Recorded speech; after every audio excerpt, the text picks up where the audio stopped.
네, 반갑습니다. 저는 인문학을 요리한 남자, 인문학 셰프 세범입니다. 자, 우리 앞선 논의에서 우리 롤스의 정의 원칙에 대해서 살펴보았는데, 이와 관련해서 정리를 한번 하고 넘어가겠습니다. 우리 롤스라고 하는 이 위대한 정치 철학자는 정의 원리를 도출하는데 그 과정을 한번 더듬어 보겠습니다. 자, 우리 롤스는 원초적 상황, 즉 오리지널 포지션 혹은 원초적 입장을 통해서 어, 정의의 원리, 정의의 원리를 도출합니다. 자, 이 정의의 원리는 원초적 입장이라고 하는 공정한 절차를 통해서 도출된 원리이기 때문에 우리가 정의로운 것으로, 공정한 것으로 간주를 합니다. 자, 그래서 정의의 원리를 공정한 절차를 통해서 도출된 원리이기 때문에 이 정의의 원리를 공정으로서의 정의다 이렇게 부르기도 합니다.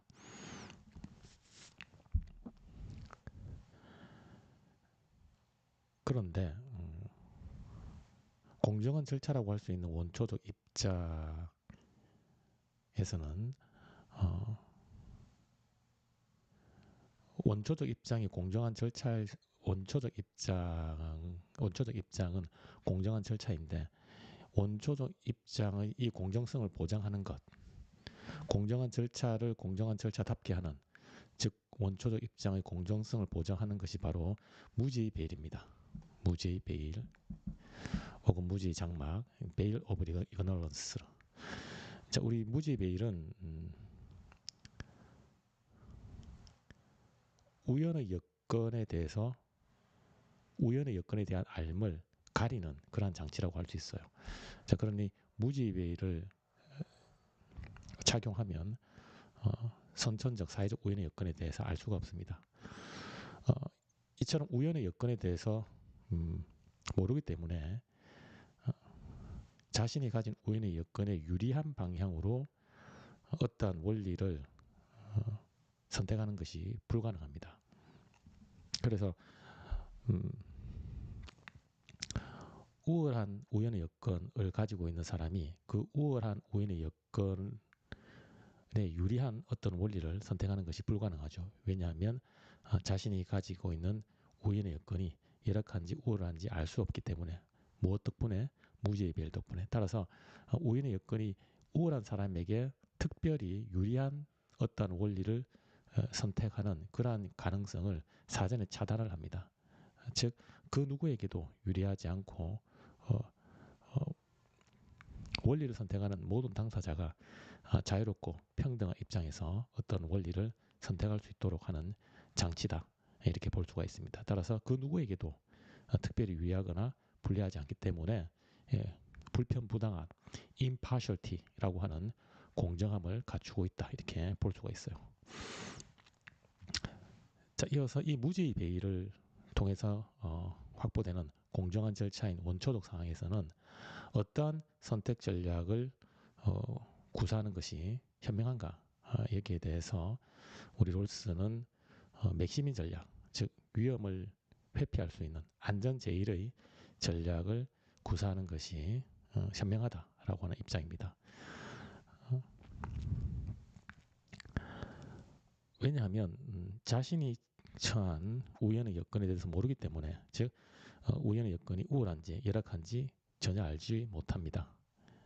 따라서 무지 배를 벗고 난 이후에 자신이 직면한 우연의 여건이 열악하다 할지라도 사회적 기본 가치를 온전히 확보할 수 있는 사회적 기본 가치를 온전히 보장해주는 원리를 선택하는 것이 현명하다는 것입니다. 그래야만 실제로 무지의 배를 벗고 난 이후에 실제 열악한 우연의 여건에 놓인 자신도 그 사회적 기본 가치의 혜택을 확보하여 인간다운 삶을 확보할 수 있기 때문입니다. 반면에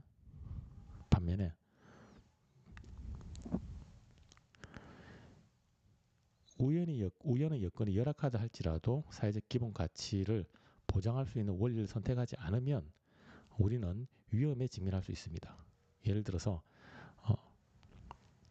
무죄의 베일을 쓴 원초적 입장에서 모험을 감수하는 전략, 즉 모험을 회피하는 최소 극대화 전략, 맥시민이 아니라 모험을 감수하는 전략을 모험을 감수하고 최대 이익을 확보할 수 있는 전략, 즉 최대 극대화, 맥스라고 하는 전략을 선택했다고 합시다. 자, 이 전략에 따르면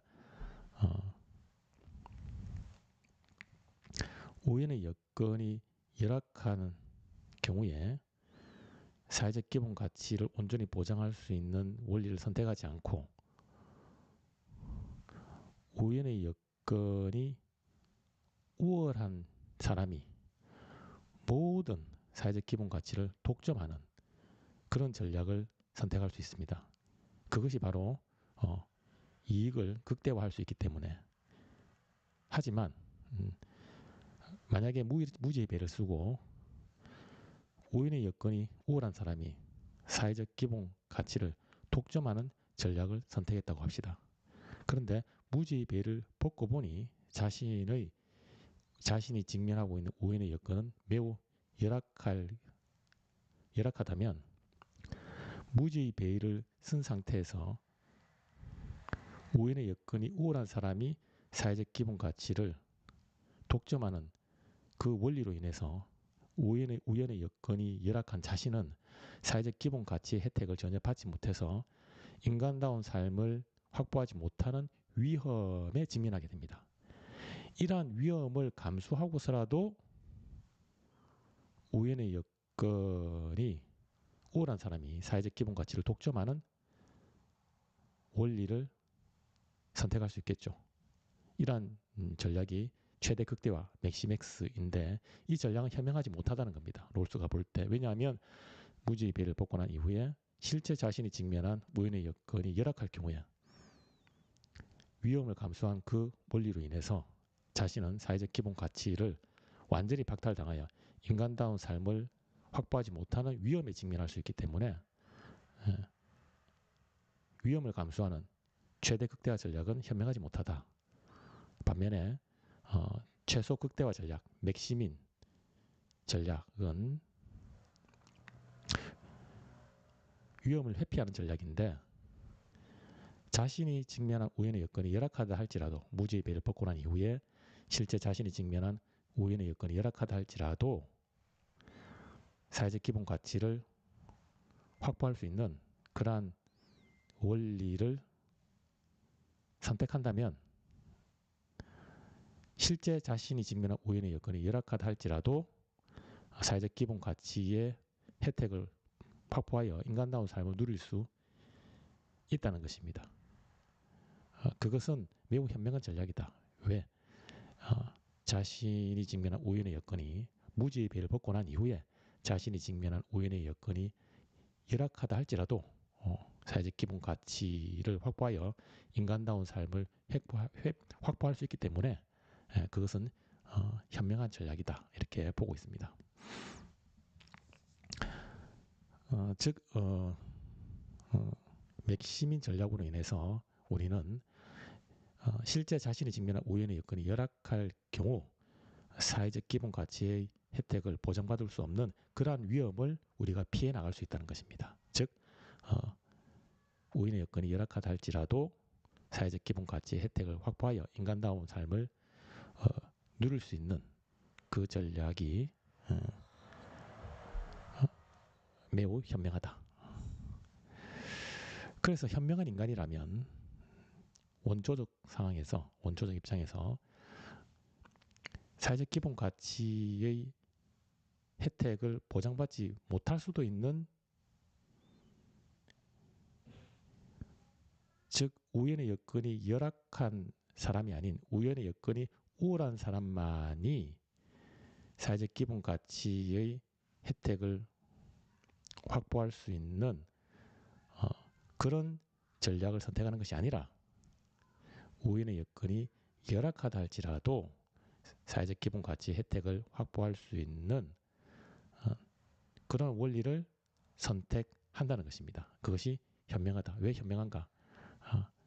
실제로 무지의 배를 벗고 난 이후에 자신이 직면한 우연의 여건이 열악하다 할지라도 사회적 기본 가치의 혜택을 보장받을 수 있기 때문에 현명한 전략이다 이렇게 보고 있습니다. 그래서 현명한 인간이라면 원초적 입장에서 맥시민 전략, 최소 극대화 전략을 바탕으로 우연의 여건이 열악하다 할지라도 사회적 기본 가치를 확보하여 인간다운 삶을 보장하는 원리를 선택한다는 것입니다. 그 원리가 바로 정의의 원리라는 것이고 따라서 이 정의의 원리는 우연성에 따른 뿌리 깊은 불평등을 보완하는 원리라고 할 수 있습니다. 실제로 우리가 그런지 확인해 볼게요. 정의의 원칙 제1원칙은 평등한 자유의 원칙입니다. 즉 우연의 여건이 열악하다 할지라도 기본적 자유 중에 예를 들면 투표권을 확보할 수 있습니다. 평등하게 누구와 우월한 사람과 평등하게 동일한 한 표를 확보할 수 있습니다. 그리고 제2원칙을 보면 제2원칙의 공정한 기회균 등의 원칙을 통해서 사회적 우연의 여건이 열악하다 할지라도 자신의 능력을 실현할 수 있는 가능성이 확보됩니다.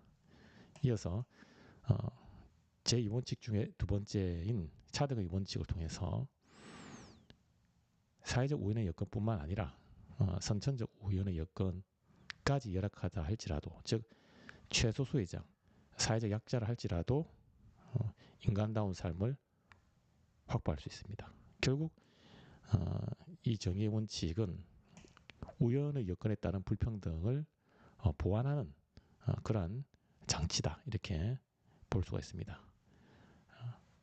바로 이 원초적 입장에서 즉 우연의 여건에 대해서 알지 못하는 상황에서는 열악한 우연의 여건에 대비하는 그래서 열악한 우연의 여건에 따른 불평등을 보완하는 원리를 선택하는 것이 현명하다. 이것이 바로 맥시민 전략인데 그로 인해서 우연의 여건이 열악하다 할지라도 사회적 기본 가치를 온전히 확보할 수 있는 그러한 원리를 선택하게 된다는 것이죠. 그 결과 우연의 여건이 열악하다 할지라도 사회적 기본 가치를 확보하여 불평등을 보완할 수 있는 정의의 원리를 선택하게 된다는 것입니다.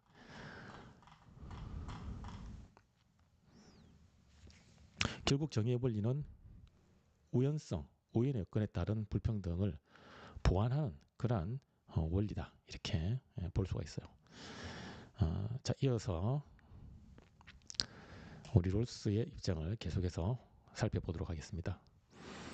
나아가서 정의의 원리가 현실 사회에서 온전히 작동하기 위한 방편으로 저는 재산 소유 민주주의를 지지합니다. Property Owning Democracy를 지지합니다. 자, 이 Property Owning Democracy, 이 재산 소유 민주주의라고 하는 이 장치에 따르면 이 제도적 장치에 따르면 국가가 개입하여 재산의 소유를 고르게 분산합니다. 자, 즉 재산 소유 민주주의는 국가의 개입에 따른 일종의 재분배 정책인 셈이죠. 재산의 소유가 고르게 분산되지 않고 양극화가 심각해지면 경제적 부를 독점하는 특정 계층이 정치적 권력까지 장악합니다. 그 결과 정치적 권리와 관련한 기본적 자유가 훼손되죠. 결국 재산의 소유가 고르게 분산될 때 개인은 자유와 권리를 더욱 온전히 확보할 수 있는 셈이지요. 우리 롤스께서 정의의 원리를 제시하였는데 이 정의의 원리가 현실에서 온전히 작동하기 위해서는 이 정의의 원리를 뒷받침할 수 있는 더욱 구체적인 제도적 장치가 필요합니다. 사회의 이 기본 구조를 이루는 제도적 장치가 필요한데 그 제도적 장치의 윤곽은 바로 재산 소유 민주주의를 통해서 드러난다는 것입니다. 이 재산 소유 민주주의란 무엇인가? 이것은 재산의 소유를 고르게 분산하는 입장입니다. 재산의 소유를 고르게 분산한다. 재산의 소유를 고르게 분산해야만 정의의 원리가 온전히 작동할 수 있다는 것입니다. 자, 예를 들면 재산의 소유가 고르게 분산되지 않고 특정 계층에게 거의 독점되다시피 하고 있는 상태라고 합시다. 즉 소수의 사회 구성원을 이루는 소수의 1, 2%가 그 사회 전체 재산의 90%를 차지하고 있다고 합시다. 그리고 나머지 98% 내지 98%의 99%의 구성원이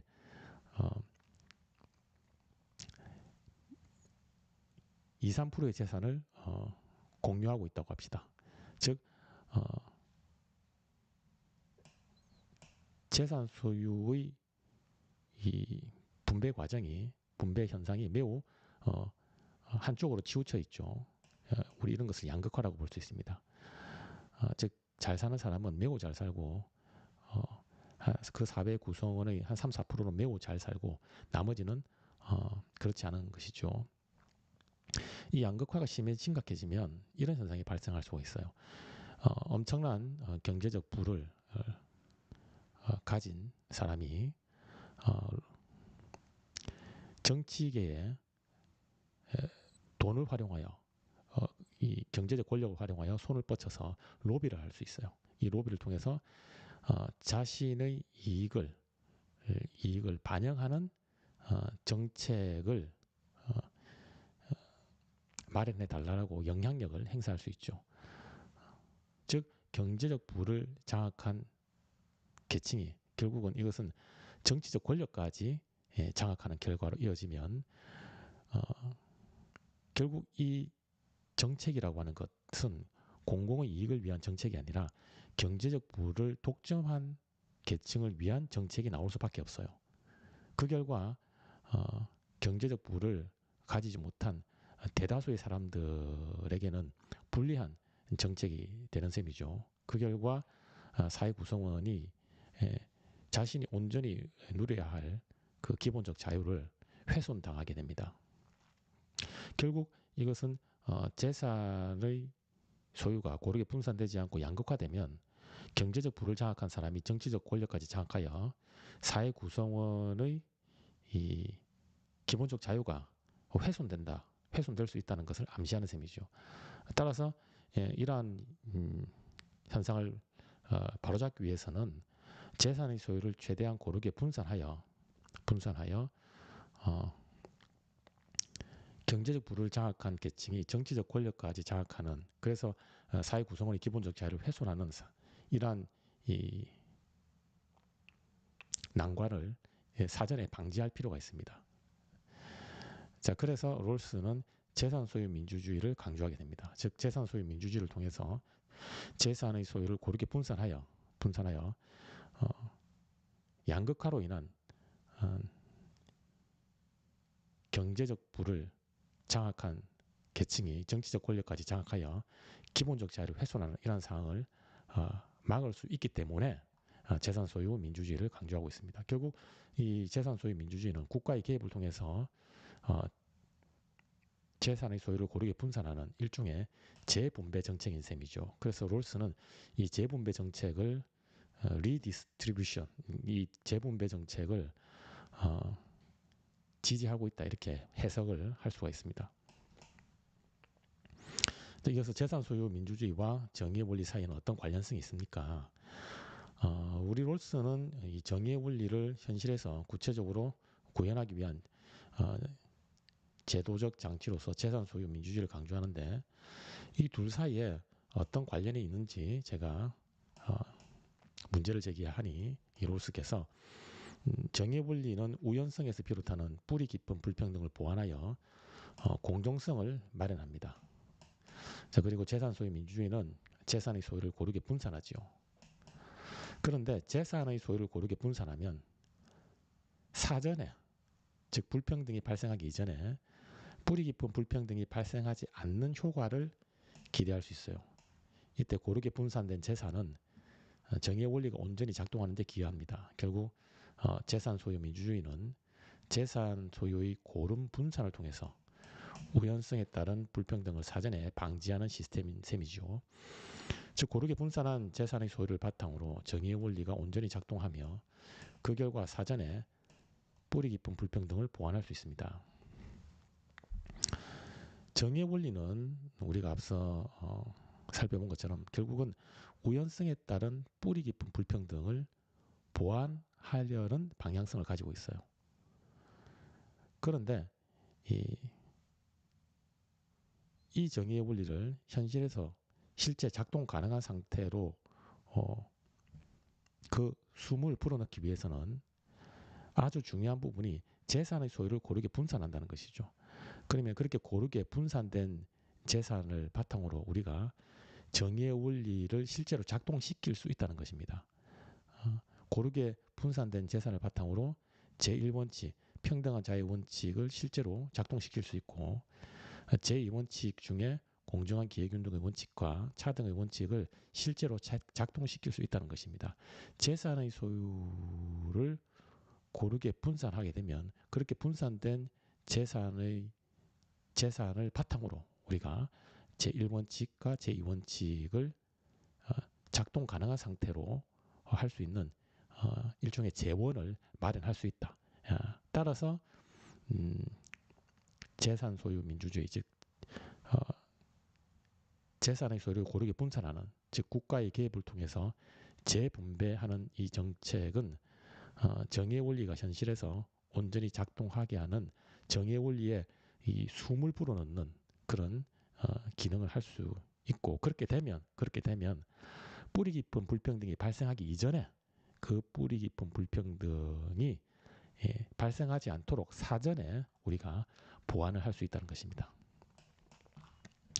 롤스 선생님의 견해에 따르면 국가의 개입으로 재산의 소유를 고르게 분산하면 개인의 기본적 자유를 더욱 온전히 보장할 수 있습니다. 즉 롤스 선생님은 재분배 정책을 지지하시는군요. 그럼 노직 선생님도 롤스 선생님의 견해에 동의하시나요? 현재 우리가 재산 소유 민주주의, 즉 재산의 소유를 고르게 분산하는 롤스 입장을 고려할 때, 즉 재산의 소유를 고르게 분산하면 정의의 원리가 온전히 작동하여 우연성에 따른 뿌리 깊은 불평등을 사전에 보완할 수 있다. 그 결과 개인의 기본적 자유와 권리를 더욱 온전히 보장할 수 있다. 이것이 롤스의 입장입니다. 즉 결국 롤스는 재분배 정책을 지지하는 입장이죠. 그렇게 재분배 정책을 펼치는 것이 결과적으로 개인의 기본적 자유와 권리를 더욱 온전히 보장할 수 있기 때문입니다. 만약 그렇지 않으면 양극화로 인해서 경제적 권력을 장악한 계층이 정치적 권력까지 장악하여 사회 구성원의 기본적 자유와 권리를 훼손할 수 있습니다. 그래서 결국 롤스 선생님은 롤스께서는 재분배 정책을 지지하는 입장입니다. 자, 그런데 우리 롤스와